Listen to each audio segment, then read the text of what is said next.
নমস্কার। অ্যাংজাইটি আর panic attack আমাকে কি শিখিয়েছে জানেন?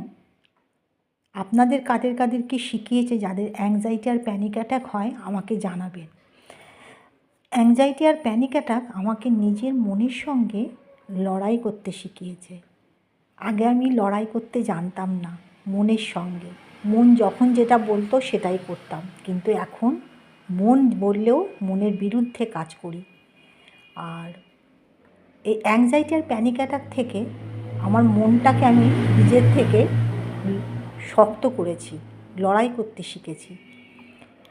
আর এই অ্যাংজাইটি আর প্যানিক অ্যাটাক মানুষকে অনেক শক্তিশালী করে তোলে মনের দিক দিয়ে।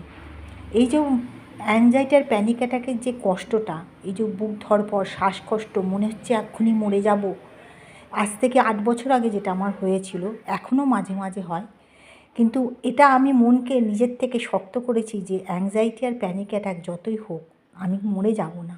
এই কারণে মরে যাব না, আমি তখন বেশি করে রান্না করি, রান্না করে আমার মনটাকে আমি আরও শক্ত করে নিই আর ভুলে থাকি যে আমার এটা সাময়িক হচ্ছে, আবার নিজের থেকে খানিকক্ষণ পর ঠিক হয়ে যাবে। একটু মনটাকে অন্যদিকে করে ফেলতে হবে। সাময়িক যে শারীরিক কষ্টগুলো হবে সেই কষ্টটা কষ্ট না। ঠিক আছে, কি রান্না করছি আজ বলুন তো?